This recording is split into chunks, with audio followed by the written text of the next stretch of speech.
subscribe. Mujje baliko jonna gye mutuusako engalo abalungi abaagalwa gye musinzira okubeera ng'ate mumpuliriza amaanyi Omumbejja Aisha Nassolo mbaaniriza nate okubeera ng'ate mbatuusako amawulire agagenda mu maaso mu ggwanga lyattu Uganda. Ennaku z'omwezi 23 olunaku lwakusatu omwezi tuli mu gwa mukaaga ate omwaka tuli mu gwa 2021 nziza okubeera ng'ate munnange nkubuulira ebifa ku muyimbi waffe oyo eyatuyimbira ogumanga n'enjala yo n'okomawo nodda ewaka butereevu manjogera ku mukyala Evelyn Lagu era nga ffena embeera gyayitamu essaawa eno ekiseera kino mu butuufu tugimanye bulungi nnyo bulungi ddala wabula nga sinnatandika ngenda kusaba muganda nga okwatikawo ku subscribe button oteekeko n'akadde kubanga amawulire go gakyajira ddala sakaate n'ebikwata ku bantu mu bulamu bwabwe obwa bulijjo oba ziyite life stories. Kaakati nno omukyala ono Evelyn Lagu ffenna tukimanyi bulungi embeera gyayitamu nti mu butuufu omukyala ono emabegako yali yeetaaga ensigo embeera gy'alimu tewoomya nakabululu yadde nakatono ddala era bateekawaawo okubeera nga batandika okubeera nga bamusondera ssente era bambi abayimbi bangi nnyo n'abantu ab'enjawulo abatali bayimbi bakyetabamu ne basobola okubeera nga ate bagendamu eyo gye bayita car wash okubeera nga basondera omukyala ono ssente era nga baali baagala ate kumutwalako mu ggwanga ddala kubeera ng'omukyala ono bamukyusa ensigo asobole okubeera ng'ate bambi atereera bulungi wabula ekyo kyasoboka era basondera ddala ssente ezaweera ddala obukadde 80 omukyala ono asobole okubeera ng'agenda okulongoosebwa era amawulire amalungi emabegako omukyala ono yali agendagenda mu ggwanga lya India wabula tekyasoboka lwa nsonga eggwanga eryo lyali liggale n'olw'ensonga eyo n'asalawo ate agende mu ggwanga erya Turkey. Omuntu yali agenda omuwa ensigo mu kusooka yali mutabani we wabula oluvannyuma lw'abantu okwogera ennyo ewaliyo abantu abalala abeesowolayo okubeera ng'ate bawa omukyala ono ensigo era mu bantu abo abangi mwe mwali omukyala omu oyo eyagenda naye ettake basobole okubeera ng'ate munnange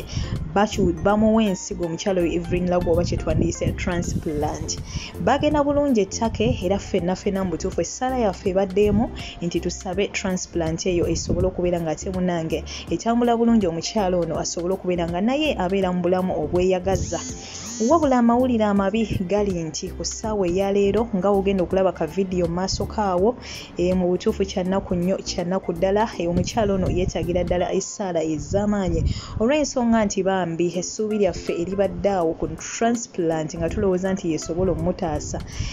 abasawo baakamutemye nga bagamba nti ku mbeera gy'alimu health wise tasobola kubeera ng'ate bamukolako transplant era nga abasawo bagamba nti kebeetantala okubeera nga kino bakikola omukyala ono zigenda ofuuka embuyaga ate ezikaze engoye mu bufunze aba agenda kufa. Ssaabasawo amagezi ge bamuwadde kubeera nga bajjanjaba eyo yennyini gy'alina wabula ng'ate tebagijjeemu ate kumuteekamu ndala kyannaku nnyo nnyini ddala kubanga munnange kati yeyo embeera ate eriwo era Evelyn Lagu ayogeddeko eri abantu nannyonnyola embeera ye mwali essaawa eno nabiki abasawo bye basobodde okubeera ng'ate bamutegeeza wabula mu kwogera kwe ye agamba nti abasawo bamugambye yeetaaga emitwalo 2 egya $2 okusobola okubeera ng'ate bamuwa obujjanjabi obulungi ddala wabula ye ng'agamba nti alinako essaawa omutwalo gumu ogwa $1 era ayongedde n'atugamba nti abantu emabegako bali bamubuuza ssente mwazikozesa mutya obukadde obwali 80 biki asobodde okubeera nga tatubulirako ku ssente engeri gye zasaasaanyizibwamu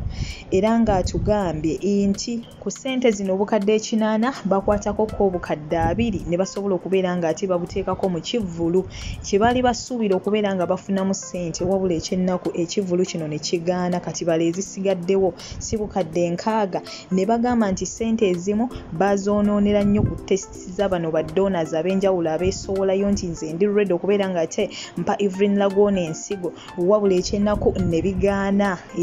so paka we baafuna yagambye nti paka we batuuka ku muntu ow'omukaaga oyo eyali asobola okubeera nga ate adonating ensigo eri Evelyn Lagu kati ezo zonna ssente nga zimaze okugenda ate baalina okutolako ssente endala ez'okuprocessing nga bino tiketi visa twala tugende ebyali bibatwala ate mu ggwanga erya ttake ezo zonna ssente so asobodde okubeera nga azitematema nga wogenda okumwewulirirako bannange nasobola okubeera nga ate ababuulira ssente engeri gye zaatambulamu abantu baleme kubeera nga ate bambi bamujajenga nnyo nti ssente yazikozesa bubi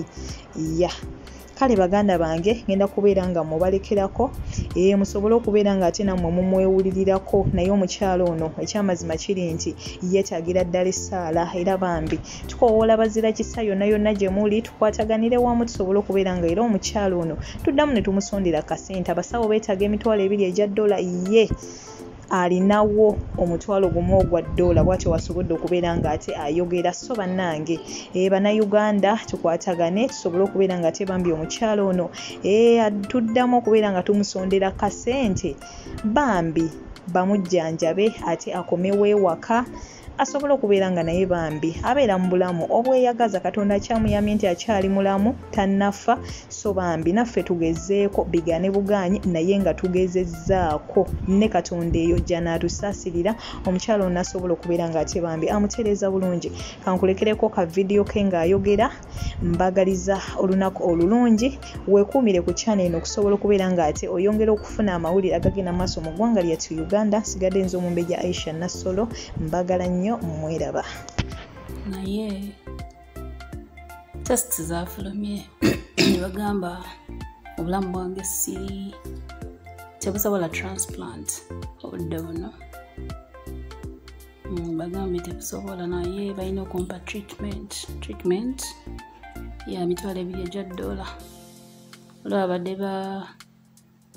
judging here and there twakozesa tutya ssente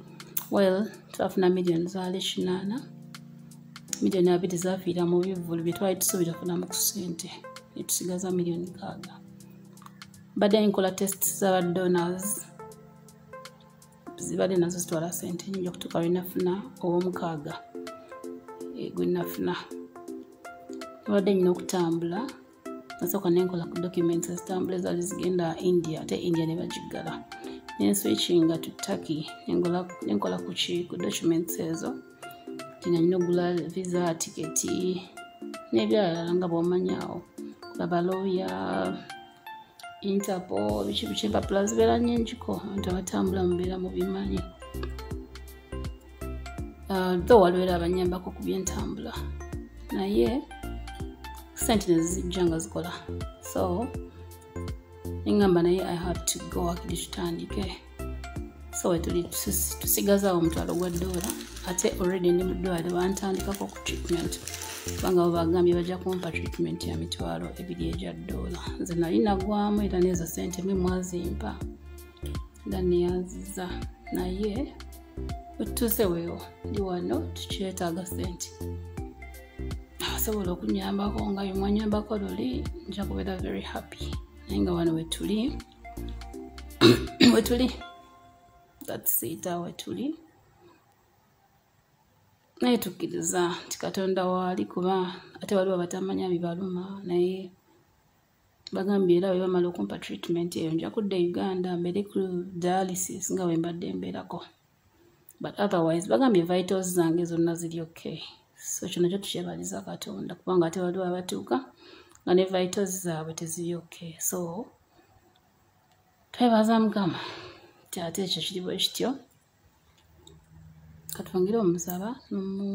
n'omunywererako tomanya Mukama abawe nnyo omukisa nze Evelyn